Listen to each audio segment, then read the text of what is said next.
말씀은요, 마음을 찢고 하나님께로 라는 제목이에요. 마음을 찢고 하나님께로. 지금으로부터 120여 년 전 우리나라는요 마치 커다란 바람 앞에 놓여있는 촛불과 같았더랬어요. 호시탐탐 우리나라를 침략하려는 일본과 이것을 견제하려는 러시아가 전쟁을 하고 있었거든요. 지금 한편 백성을 지켜주고 보호해야 할 조선 정부는요 무능하고 부패하기가 이루 말할 수가 없었는데요. 그 결과 백성들은 늘 불안감과 가난에 시달리며 살아야 했었어요. 지금 일본이랑 러시아가 우리 조선을 두고 싸우고 있대. 이러다가 일본이 이기면 일본한테 또는 러시아가 이기면 러시아한테 우리나라가 망할 것 같아. 아니 상황이 이런데 관리들은 맨날 이 세금 내라 저 세금 내라 하면서 얼마 있지도 않은 곡식마저 죄다 뺏어간다니까. 이러다가 나라가 망하기 전에 우리가 먼저 굶어 죽을 것 같아. 바로 그때 선교사님들이 황폐한 이 땅 곳곳을 찾아다니며 복음을 전해주고 식량을 나눠주고 지식을 가르쳐주고 기술을 전수해 주었어요. 그리고 이에 백성들은요 불안감과 두려움을 떨치기 위해 하나둘씩 교회로 모이기 시작했죠. 이처럼 하나님은요 선교사님들을 통해 연약하고 불쌍한 우리 민족을 돌봐주셨는데요. 뿐만 아니라 그 당시 교회들을 위해 놀라운 일 또한 준비해 주셨어요. 과연 하나님은 우리 민족을 위해 그리고 초창기 한국교회를 위해 무엇을 준비해 주셨을까요? 우리 그 답을 찾아보기 위해 우리 오늘 설교 속으로 한번 들어가 보도록 할게요. 자, 캐나다에서 온 하디 선교사님이에요. 이 하디 선교사님은요 우리나라 사람들의 병을 치료해주면서 복음을 전해 주었더랬어요. 하지만 하디 선교사님이 처음 복음을 전하던 시기에 사람들은 이 하디 선교사님의 메시지에 반응하지 않았더랬죠. 그래서 선교사님은요 마음속으로 이렇게 생각했대요. 아니 내가 이렇게 열심히 복음을 전하는데 사람들을 고쳐주면서 복음을 전하고 있는데 선교에 열매가 없는 이유가 뭐지? 왜 사람들이 예수님을 안 믿는 거지? 조선 사람들이 전혀 반응을 하지 않네? 이건 분명 조선 사람들에게 뭔가 심각한 문제가 있다는 뜻일 거야. 그러지 않고서야 예수님의 복음이 얼마나 기쁜 소식인데 더군다나 훨씬 더 똑똑한 나, 이 서양 사람이 와서 복음을 전해주는데 더군다나 공짜로 아픈 사람을 고쳐주기까지 하는데 어떻게 안 믿을 수가 있겠어? 조선 사람들은 교만한 걸 거야. 하지만 얼마 후에 성경 공부를 인도하던 하지 선교사님은요 성경을 가르치는 도중에 이 모든 실패의 원인은 선교사 자기 자신에게 있다는 것을 깨닫게 되었대요. 즉 조선 사람이 아니라 하지 선교사님 본인이 교만하고 성령 충만하지 못하기에 사람들이 복음을 들어도 믿지 않는 것이라는 사실을 깨달았던 거죠. 이러한 깨달음을 얻게 된 하지 선교사님은요 이걸 혼자만 간직하지 않았어요. 조선 사람들 앞에서 고백하며 회개했는데요. 사실 이러한 선교사님의 행동은 정말 대단한 용기 있는 행동이었어요. 생각해보세요. 우리가 누군가를 싫어하고 미워할 수 있어요. 하지만 그 마음을 입 밖으로 잘 꺼내진 않죠. 왜냐? 내가 입 밖으로 꺼내는 순간 사람들이 나를 못된 사람이라고 오히려 손가락질하고 싫어할까봐 걱정되기도 하고 또한 미워하는 사람이 알았을 때 그 사람이 나를 싫어하게 되진 않을까? 나한테 화를 내진 않을까? 그래서 둘이 주먹 다짐하면서 싸우게 되진 않을까? 걱정되니까요. 하지만 선교사님은요 이러한 두려움에 굴복하지 않고 오히려 솔직하게 고백했던 거예요. 여러분 사실은 제가 당신네 조선 사람들을 무시했었어요. 자 외국 선교사님이었으니까 혀 꼬부라지는 소리를 했겠지? 자, 여러분 사실은 내가 당신네 조선 사람들을 무시했었습니다. 이렇게 했었겠지? 그지? 하지만 성경 공부 가운데 하나님이 알려주셨어요. 잘못은 여러분들에게 있는 것이 아니라 저에게 있다는 것을요. 그래서 회개하며 여러분에게 용서를 구합니다. 겉으로는 제가 친절한 척했지만 속으로는 여러분을 무시했던 저를 용서해주세요. 그런데요 이처럼 선교사님이 회개를 하자 그 뒤로 놀라운 일이 벌어졌어요. 조선의 성도들도 속으로는 선교사님을 미워했던 자신들의 잘못을 뉘우치며 용서를 구했던 거죠. 저희도 회개합니다. 사실은 선교사님을 무시했었어요. 선교사님한테 공짜로 치료를 받고 복식을 얻고 싶어서 예수님을 믿는 척 했던 거예요. 이렇게. 바로 이 하지 선교사님의 회개로부터 시작된 죄의 고백은요, 성령님의 임재와 함께 전국적인 회개 운동으로 발전하게 되었는데요. 전국 모든 교회에서 성도들이 사람들 앞에 서서 자기의 죄를 고백하고 용서를 구하는 일들이 동시다발적으로 일어났던 거예요. 그리고 이러한 회개 운동 중에 가장 큰 회개 운동이 바로 1907년 평양에서 일어난 평양 대부흥 사건이었죠. 이게 뭐예요? 때는 1907년 1월이었어요. 평양의 장대현 교회, 이게 장대현 교회예요. 평양의 장대현 교회. 모인 사람들은요, 하나님의 말씀을 듣기 위해 추운 날씨인데도 불구하고 먼 길을 걸어서 또는 산을 넘어서 교회로 왔는데요. 그런데 갑자기 하나님의 말씀을 듣고 함께 기도하던 길선주 장로님, 이 길선주 장로님이 갑자기 교회 마룻바닥에 엎드려 자신의 죄를 고백하기 시작하는 거 아니겠어요? 저는 죽을 친구의 돈을 가로채어서 내 것처럼 썼습니다. 주님, 저의 죄를 용서해 주시옵소서. 제가 가로챈 그 돈을 다시 죽은 친구의 그 남겨진 가족들에게 돌려주겠습니다. 이처럼 길선주 장로님의 고백이 터져 나오자 이어서 그곳에 모인 성도들도 앞다투어 자기의 죄를 고백하기 시작했는데요. 내용들은 이랬어요. 저는 매일 술을 먹고 병든 아내를 돌보지 않았습니다. 더욱이 병들었다는 이유로 재수없다고 아내를 미워했습니다. 저는 하나님을 믿는다고 하면서 친구들을 미워했습니다. 저는 저의 가난과 배우지 못함이 저희 아버지 때문이라고, 아버지가 가난해서 나도 가난하고 아버지가 못 배워서 나도 못 배웠다라고 그렇게 아버지를 원망했습니다. 저는 선교사님의 돈을 훔쳤습니다. 선교사가 외국에서 들어온 목소리. 아까 전에 보여줬던 그런 서양분들. 사람들의 돈은 자기의 은밀한 죄를 고백한 성도들은요, 크게 울부짖으면서 마룻바닥을 치고 옷을 지어 뜯었어요. 즉 진심으로 죄를 뉘우쳤던 거죠. 이처럼 길선주 장로님의 회개로부터 시작된 죄의 고백은요, 일주일 동안 계속되었는데요. 이 기간에 재미있는 에피소드가 하나 있었대요. 에피소드 하나. 영상인가요?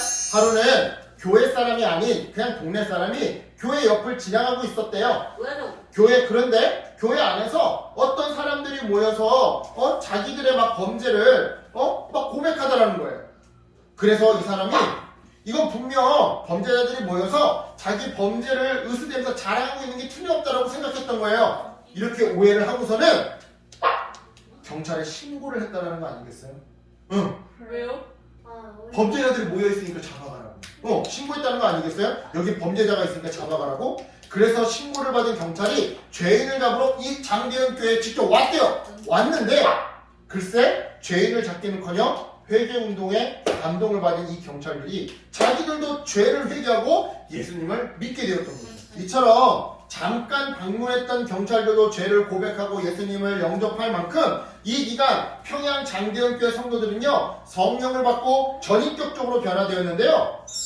훔친 물건이나 돈을 돌려주는 것은 물론이고 자신이 상처를 준 사람들에게 찾아가 용서를 구하면서 서로 화해하는 일들이 너무나도 흔하게 일어났어요. 즉 나라를 빼앗기게 될 위기에 처한 우리 민족을 불쌍히 여기신 하나님께서 우리에게 복음을 보내주시사 하나님의 말씀을 들으며 기도하게 하시고 나아가서는 기도할 때 마치 오순절 마가의 다락방에 임했던 성령님처럼 그들에게도 성령님이 임하도록 해 주셨던 것이죠.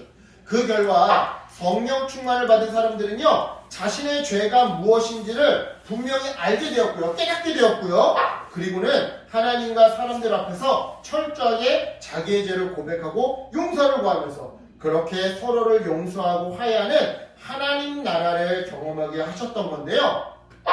물론 사람들이 처음 교회로 나왔을 때는 불안함에서 벗어나기 위해 또는 이렇게 음식도 주고 돈도 나눠주고 공짜로 치료해주기도 하니까 복을 받기 위해 교회에 나왔던 게 사실이었어요. 하지만 성령님의 인자하심을 경험하자 그들은 복을 받는 일보다 그저 곡식을 얻고 돈을 받고 공짜로 치료를 받는 것보다 죄를 고백하면서 삶을 변화시키는 것에 더 집중하게 되었던 거죠. 옛날 사람들은요, 이때 이 사건을 가리켜 1907년에 평양에서 일어난 영적 부흥 운동이라는 뜻으로 1907 평양 대부흥 운동이라고 부르게 되었어요. 그리고 이 사건 이후로 성령님이 진짜 살아 역사하신다라는 것을 체험하게 된 성도들은요, 더 많은 사람들에게 담대하게 복음을 전하기 시작했죠. 그 결과물 중에 하나가 바로 독립운동인 건데요. 1910년 일본에게 나라를 빼앗기게 되자 전국에 있는 교회들은요, 나라를 잃은 아픔에 함께 동참했어요. 그리고는 1919년 3.1운동을 위해 모인 민족대표 33인 중에 33명의 33명의 민족대표 중에 무려 17명이 기독교인일 정도로 독립운동에 전심을 다해 참여했었죠. 자, 여러분, 교회를 통해 사람들의 도덕적인 삶을 응원하고 나아가 독립운동을 통해 사람들을 위로하신 하나님의 역사가 정말 대단하다는 생각이 들죠. 단순히 선교사님을 보내서 먹을 것을 나눠주고 병을 치료해주고 공부를 가르쳐주고 학교를 세워주고 이 정도로 끝나는 게 아니라 독립운동에 참여하기 위해서 나라를 잃은 아픔 속에서 우리가 일본에 압제당하는 것이 아니라 우리는 자유국가다, 독립국가다 라는 것을 주장하게끔 하나님께서는 교회를 통해 역사하셨던 거예요. 응. 그렇다면 이제 오늘 말씀을 간단하게 살펴보고 마치도록 할게요. 하나님께서는요, 여기 있는 게 요엘 선지자거든요. 요엘, 영어로 요엘이라고 써있죠. 요엘, 그죠? 하나님께서는 요엘 선지자를 통해서 하나님을 멀리하고 우상을 섬기며 사는 남유다 백성들에게 금식하고 울며 애통하고 마음을 다하여 내게로 돌아오라 라고 말씀하셨어요. 옷을 찢으면서 회개하는 척 신용만 하지 말고 정말 이 마음을 찢는 그런 자세로 진실하게 철저하게 회개하면 하나님께서 그들을 용서하시고 다시 이렇게 받아주시고 회복시켜 주실 것이라고 약속해 주셨던 거죠. 물론 그 당시 요엘 선지자의 메시지를 들은 남유다 백성들은요 전혀 회개하지 않았어요. 하지만 훗날 1907년 요엘 선지자의 메시지를 성경책으로 읽은 평양 장대현교회 성도들은 그 옛날 남유다 백성들과는 다르게 자신들의 마음을 찢고 죄를 고백하면서 하나님께로 돌아왔던 것이죠. 그래서 하나님은요, 평양 장대현교회의 회개를 받으시사 그들을 통해 한국교회를 견고하게 세우셨던 건데요. 이처럼 하나님은요, 과거 이스라엘 백성뿐만 아니라 오늘날 한국교회 성도들도 나아가서 믿지 않는 모든 다른 사람들도 모두 다 회개하고 하나님께 돌아오기를 기다리고 계세요. 간단히 말해 하나님께서는 이 땅 모든 사람이 하나님을 알고 하나님께 돌아오기를 원하시더라는 것이죠. 뿐만 아니에요. 그리스도인들이 하나님께 받은 전도의 사명과 화해의 사명을 감당하길 바라시는데요. 이런 맥락에서 우리의 모습을 한번 돌아봤으면 해요. 지금 우리의 모습은 어때요, 여러분? 하나님을 온전히 섬기며 예배드리고 있어요? 예배 시간에 막 이렇게 막 장난치고 있지는 않아요, 혹시? 막 화장실 갔다 오겠다고 해놓고서는 뒤에서 막 이러고 장난치고 있고 이러진 않아요? 여러분, 바른 자세로 예배하고 있나요? 하나님을 그 어떤 것보다 사랑하면서 하나님의 도우심을 구하면서 기도하면서 살아가고 있나요? 어두운 세상 속에서 복음을 전하면서 빛의 사명을 잘 감당하고 있나요?